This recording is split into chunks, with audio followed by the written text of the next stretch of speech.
Ladies and gentlemen, welcome to an extra bonus episode of the Wrestling is Cool podcast. I'm Santi, that's Sancho. Today we're going to be predicting Money in the Bank in a couple of matches from Worlds Collide. Sancho, it is a jam-packed June 7th. I'm already thinking ahead to July 12th because of how jam-packed that is, but June 7th itself is also jam-packed. We've got Worlds Collide. And then an hour later, literally an hour gap, we have Money in the Bank. How you feeling about this this Saturday coming up? Are you mentally and physically ready for this? Oh, and you're forgetting in Fortnite, there's a Death Star event, my friend. Of course. How could I? Jam-packed, brother, jam-packed from bell to bell, as they say, from sunrise to sunset, sir. Of course. How ignorant of me to forget the Death Star event. Is that like one of those like a concert? Like, you know, I know you could do like the Sabrina Carpenter concert and stuff. You show up and see like a big event happening.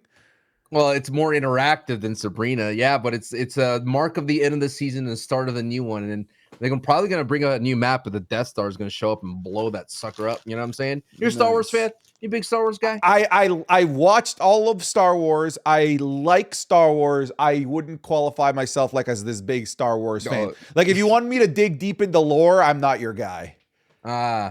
But you're a WWE lore guy, huh? Yeah. Like, I'll tell you, like, if you were to ask me some basic stuff, like, what's my favorite lightsaber battle? I'd be like, oh, of course, like, it's going to be Obi-Wan versus Darth Maul. That thing was wild, brother. All right, man. You want to talk about doing the job, selling out? That right there, that's professional wrestling at its finest.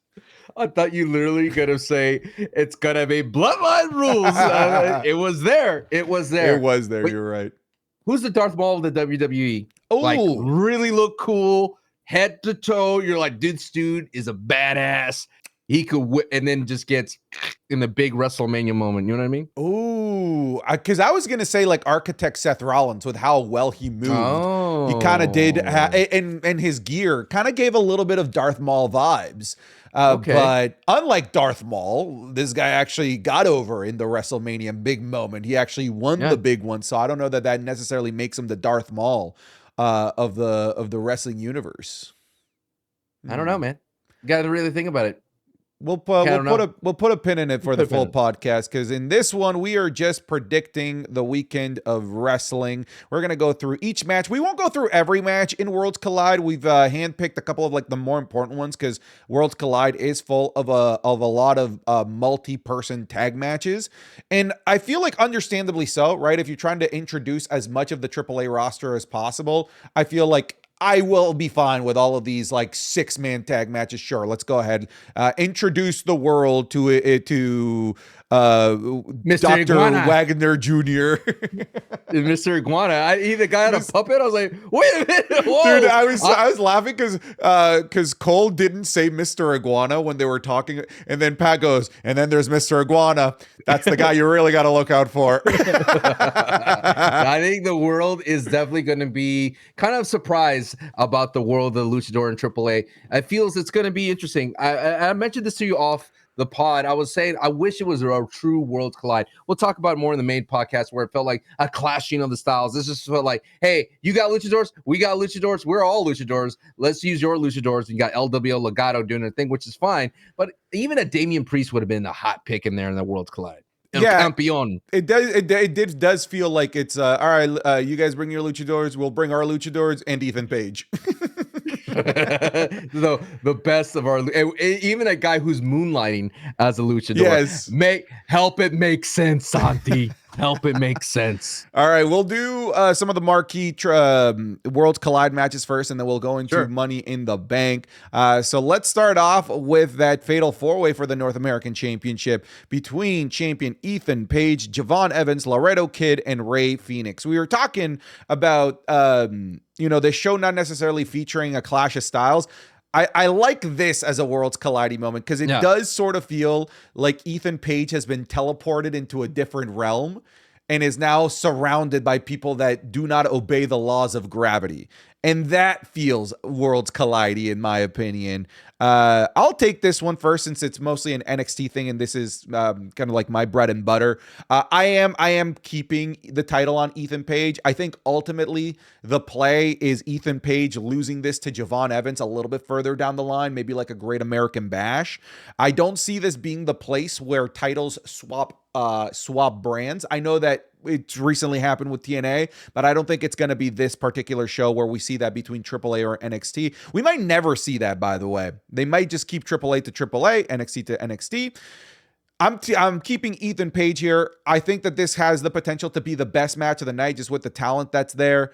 Give me Ethan Page to retain and continue his feud against Javon Evans, maybe at Great American Bash. Now, I'm going to come at this as someone who doesn't watch NXT religiously like you. My pick's going to be the Laredo Kid. Okay. I like the Laredo Kid. He's from Laredo. I'm from Laredo. But the reason why I think this could be a very interesting pick for the win is to give that notion that anything could happen in these colliding of AAA and WWE, where they could kind of start off on the right foot when it comes down to, hey, a title could change hands. They are on equal levels of playing ground, unlike the TNA relationship that they have with WWE. I think the main difference between AAA and TNA and the WWE is that AAA is actually owned by TKO. Like, they're part of that umbrella, whereas TNA is a collaboration effort.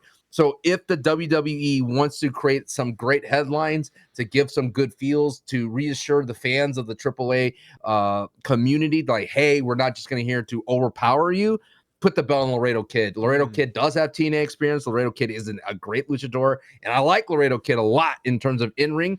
And so he's not a complete, lack of a better word, a foreigner into the world of wrestling here in the States because he has that TNA relationship. So, hey, put the belt on Laredo Kid, dude. Put Laredo more on the map, and that's going to boost up the possibilities of Roxy winning and Money in the Bank. We'll get more into that later. You know what? After Stephanie Vacher lost her NXT championship, I think anything is possible. Like, you sold me on it. I like the idea. I'm still sticking with Ethan Page. I think it's a safer option. I think part of the reason why I'm sticking with Ethan Page is because he literally just won this last week against Ricky Saints. So I have a hard time visualizing Ethan Page being a 1 week transitional champion when you could have just had Ricky Saints in this situation if the plan was to take the title and put it on Laredo Kid. So I'm going to stick with Ethan Page here, but I think we can move on. So you've got Laredo Kid, I've got Ethan Page. This match is going to be awesome. And I think, honestly, the only other one that's worth really predicting here is the main event. Hijo del Vikingo going up. Mr. Iguana doesn't deserve your respect. I'm sorry. What else is there? Aerostar, Mr. Iguana, Octagon Jr. Hey, you're gonna fall in love with one of these luchadors. Psycho I guarantee it. I guarantee it. You're gonna walk away from Worlds Collide going, "Ooh, all right, I'm a Psycho Clown Knight." You know what I mean? I don't know that I'm going to walk out being a Psycho Clown Knight. Hijo del Vikingo defending his newly won. Man, what a shock. What a surprise. Whoa, crazy. Wait a minute. His newly won AAA Mega Championship against Chad Gable. First and foremost, I haven't seen the Hijo del Vikingo versus El Patron match. Have you heard about it? I heard about it. Yeah, I heard it was crazy. I heard it was basically Mexican bloodline rules, like with just how much interferences there were. I haven't seen it myself, but I'm excited to see it. I'll give you the floor since I took the last one. This is going to be one of those matches that it's so, for me, when you double book allegedly Chad Gable and Grande Americano, I don't know if Chad Gable could necessarily pull off 2 feats in one day. One of them is going to have to suffer, right? I think Vikingo is going to have to win this one again to establish the relationship that we're not here to dominate.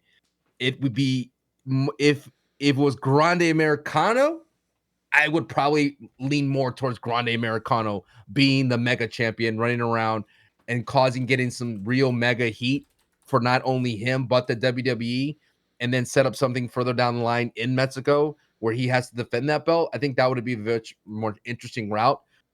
But having Chad Gable, and you have to remember, there's the WWE side of this. He is there to go up against his ghost of mastering the arts of luchador. So that is the Chad Gable side of things, that he still hasn't beaten this ghost of luchadors that he needs to get off his back. But I think if the WWE wants to stay away from this imperialism that they're kind of slowly forming, this attitude about it, and to get some proper headlines, I think Vikingo would be the way to do it. And I think Vikingo seems like the much more climactic winner than a Chad Gable. Does that make sense? Like there's like the crescendo of the worlds collide, the celebration, this new the revamping of the worlds collide, bringing that back. And I really do believe Rey Mysterio. If you talk about Mexican bloodline rules, Rey Mysterio, he's on the poster, for crying out loud. I think Rey Mysterio will make an appearance in this match, helping Vikingo secure the dub. And American Made will probably come out for Chad Gable as well. So we're going to get more of that AAA clashing with the WWE American Made and maybe form a match at Mania down the line. You say a match at Mania, WrestleMania, or Triple Mania? Because Triple Mania, Triple Mania is also around the corner. And I was looking at Triple Mania. We already have Los Garzas in Triple Mania challenging for the AAA World Tag Team Championship. So it's possible that they might be setting up something for Triple Mania as opposed to WrestleMania. But listen, Chad Gable has not been able to beat luchadors. That's the gimmick, right? El Grande can beat luchadors. Chad Gable loses to luchadors. Chad Gable is losing here. Let me tinfoil hats on for a second. Let's pretend that Chad Gable and El Grande Americano are the same person for the rest of this conversation. It's the same place. Sir. Okay, assuming they're the same person, I think it's crazy that he is main eventing this show in what will be undeniably a hard-hitting, high-flying match filled with scary moves. If you've seen Vikingo matches, this is going to be a match that has a lot of risk to it. And this is closing the show. And then an hour later,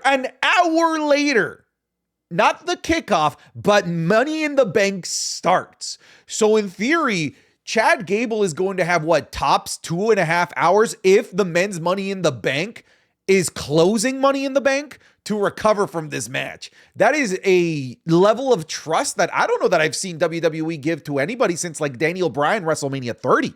Obviously, bigger stakes there, way bigger stakes, but the level of work rate that's being asked out of the body of Chad Gable is crazy. But I think he's going to be the MVP of this weekend. I can't wait to see this match. I think it's going to be a lot of fun. I'm with you. I think Vikingo is going to win this. I think they need to establish some sort of supremacy. Like, hey, yeah, Ethan Page won his match against our cherished Laredo kid, but our Vikingo, he stood tall at the end of a WWE show in the United States. I'm taking Vikingo. Dog, I wanted to take your tinfoil hat even further, that Chad Gable and Grande Americano, the psyche starts to break his mental. That he can't, like, he starts to just become Grande Americano because it's the only way he finds success. And then the true lesson is you got to be yourself to really embrace success. Does that make sense? Like, you could be successful and not be yourself, but is that the real way to be success? And go even further, maybe he doesn't make it. Maybe he's too hurt to go on to perform. And guess who comes in? Karrion Kross, baby, steps right into Money in the Bank. Oh, right in the world. And then he wins, but his win doesn't count because he wasn't officially part of the match. Dude, there's been weird things in the Royal Rumble. Remember when Becky just stepped in on number 30 for who was it that got hurt? Lana. Was it Lana? Yes. Yeah. So, hey, come on now, brother. Hell, Brock Lesnar grabbed the briefcase and he wasn't even in the match. So anything is possible. James Ellsworth won the match for Carmella once by grabbing the briefcase and then throwing it down to her. So anything is possible, except that. Karrion Kross, probably not. But it won't be that. It won't be that. All right, let's move over to Money in the Bank. Let's start off with the non-ladder matches here. We can kick things off with Lyra Valkyria defending her Women's Intercontinental Championship against Becky Lynch. There is a stipulation. It is a lucha de apuesta, technically, a wager match, where if Lyra Valkyria wins, Becky Lynch will no longer be able to challenge for the Women's Intercontinental Championship so long as Lyra is champion. And if Becky wins, then Lyra will need to raise Becky's hand, demonstrating that she is the better woman. Sancho, thoughts? Have you felt that this feud has been built in a weird, like, old school 80s, 90s way? Like the way Becky Lynch is kind of deferring a lot of, like, falling into Lyra's traps, into like really boosting her promo. Like, they're trying to be the complete opposite of Charlotte and Tiffy to the point where it is like old school 90s, where Lyra's a pure baby face and the dastardly heel and Becky Lynch it's a hair over the top, but I feel like it's just the right amount of cheesiness to push this title forward into this spot. And to answer your question, who do I think is win? I think in order to continue this friction and to maybe add, as the word we've been looking for the longer time for these mid-card women's titles, prestige, is to put the belt on Becky Lynch. I never as a fan of, hey, if I win, if you lose, you can never challenge for this title again. Because what does that mean? Isn't that the way it usually goes? You just go back of the line anyway? Like I'm so confused by that stipulation. And I think for Lyra to have some strife to overcome something, because she hasn't really overcame anything on the main roster in a while, just to have to question herself is she is not the better woman. She has always been kind of in this position that she is the best wrestler in terms of working rate in the IC title picture in the mid card for the women. She did not have a great showing at the Royal Rumble, and I thought that would be a great starting point to kind of chip away at that persona of her being Lyra Valkyria. But I think this will be the first real opportunity to crack that armor and see what is the true metal of Lyra Valkyria and see if she can recover and regain her IC title if Becky Lynch wins. But I do think she does. Becky Lynch for the dub, sir. You know what? I feel like we're in the same page here. I'm also taking Becky Lynch here. Becky Lynch has become just such an integral part of this Women's Intercontinental Championship rise overall that removing her from the picture by having her lose here honestly would be a little bit of a bummer. I think that Becky can win in such a way where you can still protect Lyra and build up to maybe an even bigger match at Women's Evolution, maybe the trilogy, maybe Becky wins because of an accidental interference from Bayley, who still has this problem with Becky Lynch. Maybe inadvertently helps Becky Lynch win in an attempt to take her out or whatever it might be. So I am going to go with Becky Lynch because I want that feud to continue. I will say I feel like the most recent promo, the go home promo, didn't really do anything for me in terms of getting me more excited for this match. Not because I thought the promo was bad, but because I feel like they've hit their ceiling of what they can do with words. Now we need to see what they can do in the ring. How can they top their fantastic Backlash match? I'm really, really excited for what they can do from an in-ring perspective, what they can do to be creative, to be better than their fantastic match at Backlash. So I am going to go with Becky Lynch because I want to see this go through right to Evolution, because I want a hot feud for that women's IC title to be at that show. And starting a brand new one right now, I don't think it's it. I think it has to be the finale of Becky and Lyra in some capacity, maybe featuring Bayley in a triple threat. I don't know. All I'm saying is Women's Evolution, I need the continuation of this. And for that to take place, I need Becky Lynch to win. So Becky Lynch. All right. Moving on here to the other non-ladder match, we have the laziest booked match in the history of Money in the Bank. We have Cody Rhodes and Jey Uso taking on the dastardly team of John Cena and Logan Paul. I can kick this one off. I've already complained at length about the laziness of this match. To be fair, trying to find a little bit of a silver lining. This is a norm at Money in the Bank. The last two Money in the Banks before this had a marquee champion being stuck in a in a non-championship tag team match. 2 years ago, it was Bloodline Civil War. However, that was an awesome story and one of the best stories of the year and an excellent match. And it was absolutely something that we wanted to see in that environment. And then last year, not my favorite match, but I thought that it was earned. Teemu Bloodline versus Team Cody Rhodes. Okay, you told this story for a couple of months, and we got here organically. We're doing it again, but this time it didn't feel like we got here organically. It feels like we just got here simply because WWE was handcuffed between Saturday night's main event, between building to this inevitable Jey Uso Gunther rematch that they decided to do not at Money in the Bank. So they just sort of created a hodgepodge of things that I just don't think has been successfully built upon.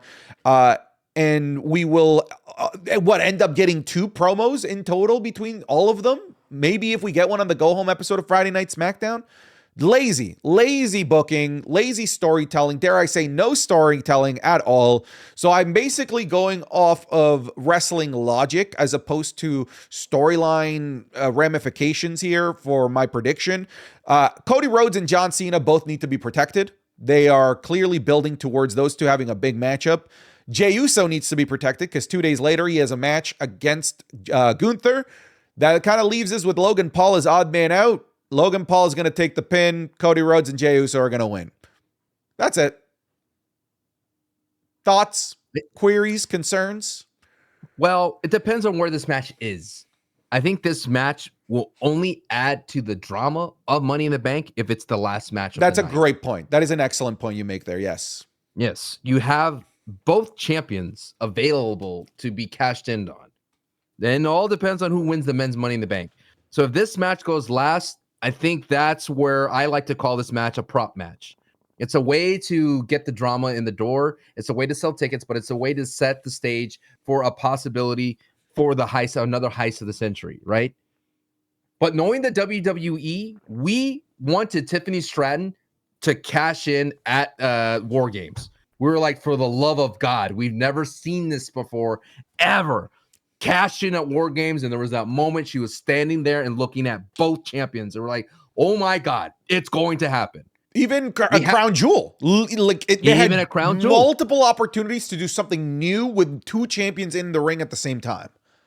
So maybe, Santiago, maybe they do it here. And maybe this is where they pull the trigger and they get the cash in here. And it would be a wild way to get the belt off of John Cena here right now, considering that I would say he's in mid-stride of his ruining wrestling campaign. And I think the only thing I would push back on is that there is a story here, and it is haphazardly put together where John Cena is trying to ruin wrestling, and he's teaming up with Logan Paul. My biggest disservice to this entire thing, and I think you have the same sentiment, is that when I watched the recent Royal Rumble for the women, I thought there was so much potential in this Royal Rumble, and I'm one episode away from wrapping up the Royal Rumble in review on Patreon. When I said there was so much potential, and it made me upset that they really fully hit that high stride. You have Stephanie Vaquer, Julia, and that Rumble never just hit that great high that we were looking for. John Cena and Logan Paul could have been magical. They could have gone around. They could have gone on talk shows together. They could have yucked it up. They would have been a fun collaborative promos to have together, backstage vignettes, John Cena at his house, at Logan's house. Like, there's so many opportunities, but we're just in a time crunch, and we're going to miss all that. So I think that maybe that's what you're a little irked about. But if I had to pick a winner, I don't think this match is here for a clear winner.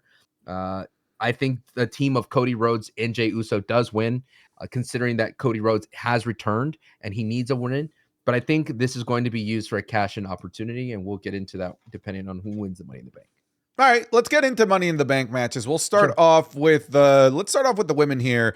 And arguably, Sancho, in my history of watching Money in the Bank matches, maybe the most stacked Money in the Bank ladder match that I've ever seen.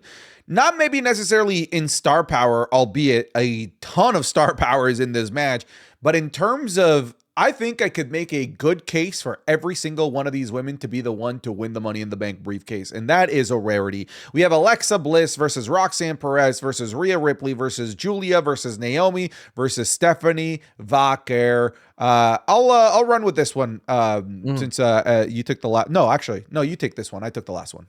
Trying to be polite here. I appreciate it. You're such a gentleman. There's two options you could take this route that I think are the strongest. I do agree with you that anyone could win. I don't think Julia is a strong picker right now. She's just getting started. They spoiled it, but by her going after the U.S. title, which is a good idea.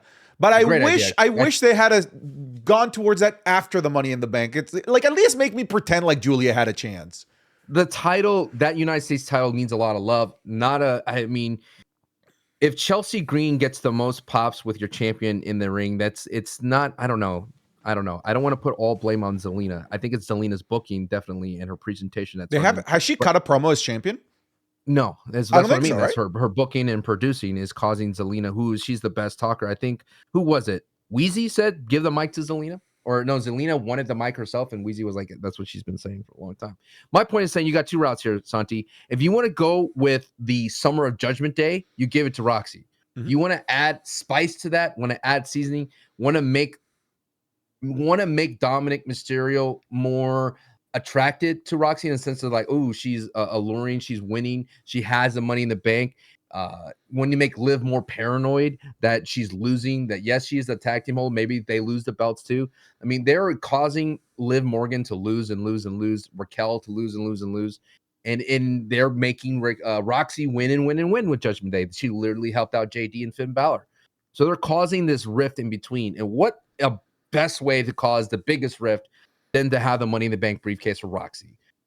And Judgment Day, I know they recently had the Money in the Bank before with El Campeon, with Senor Money in the Bank.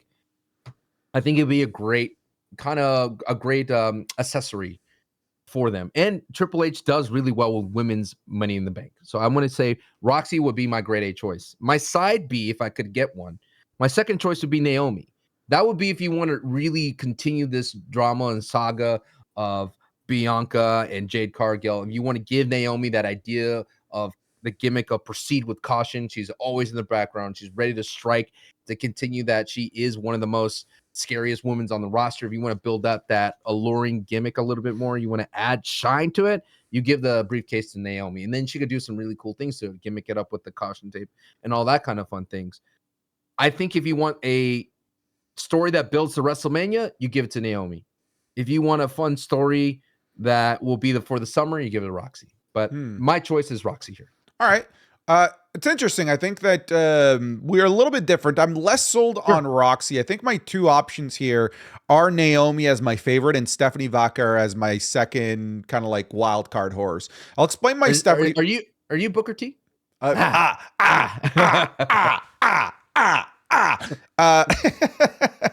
Pat did the wrong thing. I was like, no, Pat, yeah, it's not. It's not. Ooh, it's Yeah. Pat's got to learn. He'll learn. The reason, and maybe stick with me here. The reason I'm heavily considering Stephanie Vaca here is predominantly because I see her almost as a way for WWE to attempt to redo what they wanted to do desperately with Finn Balor when Finn Balor was initially called up. The rocket ship to the moon push. The Universal Champion Finn Balor, that push. Yeah, where they put the Universal title. They put the red Universal title on him within his first like month and a bit of being on the main roster. That would be a wild thing to do with Stephanie Vaca, but I could see it. I see a lot of parallels there between a Finn Balor and a Stephanie Vaca, both in terms of their aura, in terms of how respected they already are, in terms of their experience around the world. If WWE wanted to make a statement with, hey, NXT matters, for them to put it on Stephanie Vaca would be awesome. And they could keep it on Stephanie Vaca for a long time. They don't have to do an early cash-in or anything like that. They could allow her to develop as La Primera Money in the Bank or La Primera in the Bank or whatever the hell they end up coming up with, whatever cheesy-ass moniker they always do. If they could figure out how to make the briefcase float so that she doesn't carry it, that'd be sick. Oh, that'd be sick. Like it just follows her, right? It's like she has so much aura. Can you do that with it? Can you do this as cool as her? No, I've tried numerous times in the mirror and it just doesn't work. Let me see it. No, you did it wrong. It goes. I know. I ended up doing the. Yes, brother. I ended up doing the sketch. I ended up doing the sketch, brother. I'm going to go with Naomi. I feel like when I look at what we're dealing with on SmackDown with Bianca Belair, that they're clearly insistent on bringing back even as a character when she's not physically ready yet, tells me, Sancho, that they are gunning for the big three triple threat. Right? Naomi, Bianca, Jade Cargill. SummerSlam or Evolution, they're both right there, right? I think that that's a very clear end goal for one of those two shows. If they're already bringing back Bianca to re-engage this story. I think that match should be for a world title. And I think the way that we get there is by Naomi winning the briefcase, cashing it in on Tiffy, and going into that triple threat as the women's champion. I also believe, and I've said this before, that Naomi as a babyface was always fun, but she was always the 5th or 6th most popular babyface on the roster. They have the opportunity right now, Sancho, to take this evil heel Naomi, who has raised her ceiling by a significant margin, and make her the top heel in women's professional wrestling at the moment. Professional wrestling, even to the point of like maybe surpassing like a Mercedes Moné.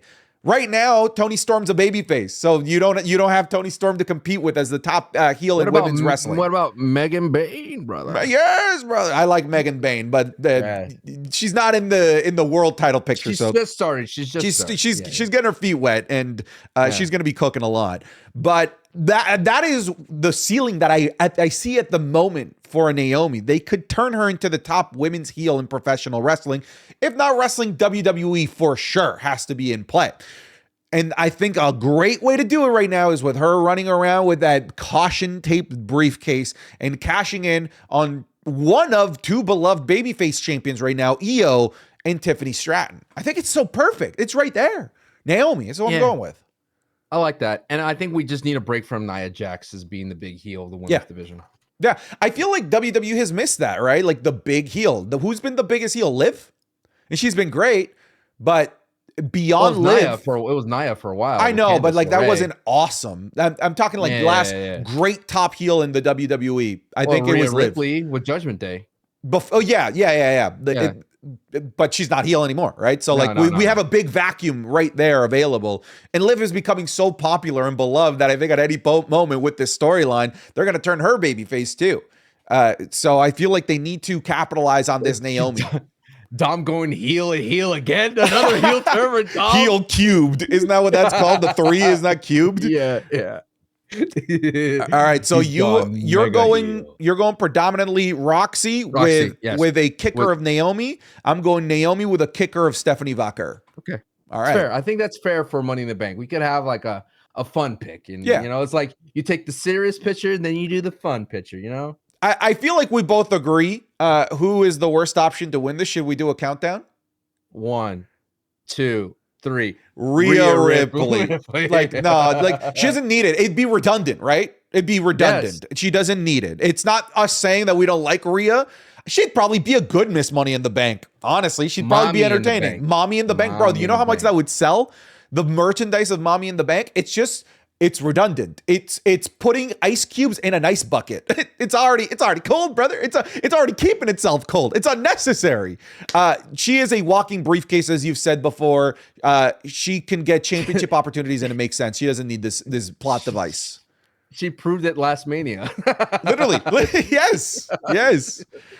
All right, let's go over to the men's Money in the Bank. We talked about how stacked the women's Money in the Bank and how just balanced it is across the board. The men's is wacky, dude. This is maybe one of the wackiest Money in the Bank fields that I've ever seen. We've got Solo Sikoa, LA Knight, Penta, my Reeves, Seth Rollins, Andrade, and El Grande Americano.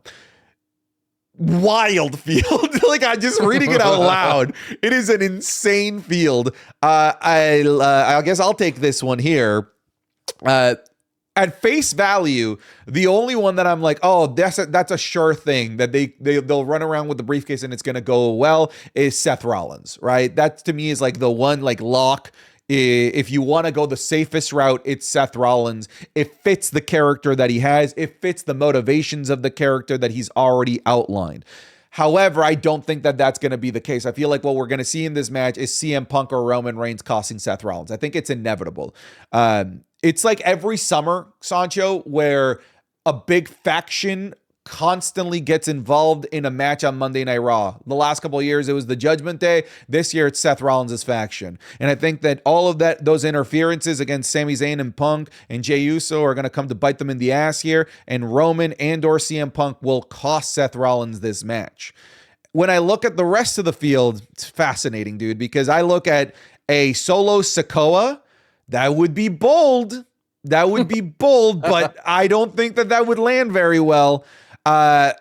Andrade already feels like he feels like Charlie, like he's lucky to be in the Chocolate Factory tour. You know what? All the other kids here, they're rich. They spent money. They got here because that's the people that were supposed to be here. It feels like you just found the golden ticket by chance, Andrade. I don't think that you're going to be winning the Chocolate Factory at the end of this. I think he's there for the cool spots. That leaves us Penta, El Grande Americano, and LA Knight to me as the most viable options to win this. I'm gonna go with LA Knight. I feel like he fits the mold the best. I do think he fits the mold the best. After 3 years of him being the favorite, I think it's time to finally pull the trigger on him. The thing is that the landscape of champions maybe doesn't suit LA Knight the best, but he can hold on to this thing for a really long time. I think it'd be fine. So I'm going to go with LA Knight almost by process of elimination here because I just don't see WWE giving it to Penta or El Grande Americano. What are you thinking? Wow. The transformation is complete. Mm-hmm. Yes, rise. I turned you into an LA Knight fan. I think LA Knight as winner is 2 years too late, unfortunately. That's fair. Think LA Knight winning Money in the Bank in Los Angeles just sounds too good to be true. And you may be wondering why, Sancho. You're the #1 LA Knight Glazer. You are the owner and proprietor of the Glaze Factory, where LA Knight is the main star, the megastar of the Glaze. I understand. But man, Triple H has broken me down. It doesn't matter if you're a hometown kid and you grow your hometown, you're going to wrestle in Mania, they're going to have you lose. You're going to eat a pin, brother. Fortunately, LA Knight falls short here. I think there's too much at stakes. Now, I would agree with you that if LA Knight, if the men's Money in the Bank is the first match of the night, sure, give the bank to LA Knight. Or the last match of the night, give it to LA Knight. That makes sense.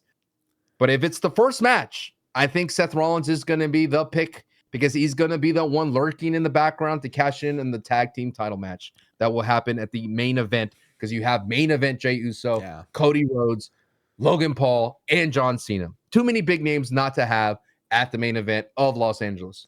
It is interesting, though, because, like, let's say that this match closes. Then at that point, I'm like, that's where they bring back Roman. That's where they're going to get, that's the big star, the big pop, the big pop of the main event. Send them home happy with they got to see Roman. Maybe they get 2 pops. Maybe they get a CM Punk pop and then a Roman pop. That sounds main event worthy stuff, right? That doesn't sound like an opener. I think you're making a really, really good point. I feel like if we knew the order of the matches, it'd be far easier for us to really look into the future. I see this main eventing, Sancho, because I don't see, again, tinfoil hats on, Chad Gable and El Grande Americano only going an hour between matches, especially when they're not in the same building. I know it's like across the street, but it's still not the same building. It's a high-flying match that's going to require a lot of cardio. I think they're going to try and give, tinfoil hat, Chad Gable as much runway as possible to be able to recover and put on the El Grande Americano mask. That's why I think that's main eventing. Very possible. My pick is going to be Seth Rollins because it just adds so much drama. And since Triple H has been rumored to dislike the gimmick, the match of Money in the Bank, to dislike the prop of the Money in the Bank because he never won it, mayhaps, I think they're going to definitely have that way to burn it to that night. It's going to be burned. It's going to be tossed into the fire because it's too complicated for him to deal with in the men's scene. He's fine with it in the women's scene, which is fine because, sometimes it's definitely, it worked in the past with Tiffy, but Drew McIntyre, alas, chunked it into an already volcanic fire with the feud that didn't need it. So here I am. He's going to burn it with Seth Rollins. I think it's the play to make, and then that's where Roman comes in to stop the cash in. That's where a possible CM Punk, like all that stuff happens. Oh, I hate it. I know. But I see it. I hate it, but I see it. And then you have brother. And then you have Roman and Cody and Jay. That's your final. Not Roman Reigns and LA Knight shaking hands like, hey, brother. I love LA Knight, but unfortunately, like I said, the train has passed with LA Knight. Honestly, again, Karrion Kross should have been in this match just to give us that hope spot. I like the idea. My other fun pick, my silly pitcher, is Grande Americano. Just for the busting on the minds, the Bruce Banner and Hulk. I agree. They have to either and then separate to 2 completely different types of It would be funny that if El Grande Americano won Money in the Bank briefcase, seeing the internal conflict of Chad Gable not being able to celebrate it because he's selling the fact that it's not him. That would there's comedy there. The splitting personalities. If you want to have fun, if Triple H says, you know what? If we can't have it in the main event, we can't have it affect all this. Let's have some fun shenanigans with it. Let's give Chad Gable something interesting to do for the year. I think that would make people upset, but that's again, that has to happen. The last image of Money in the Bank Los Angeles, Grande Americano going, gracias. Speaking of gracias, muchas gracias for listening to this extra bonus episode of the Wrestling is Cool podcast. Don't forget that you'll be getting a full episode later on in the week if you're a free listener, or this will actually be out on the same day as the full podcast if you're a Patreon. Patreon.com/SantiZab. Go check it out. All the extra content is over there. We'll see you guys in the next one. Make sure to come by to any one of our live streams for Money in the Bank if you want some friends to be able to watch. We'll be on Sancho's platforms, on my platforms. Pick and choose. You'll have a great time either way. You guys take care. Be wonderful people.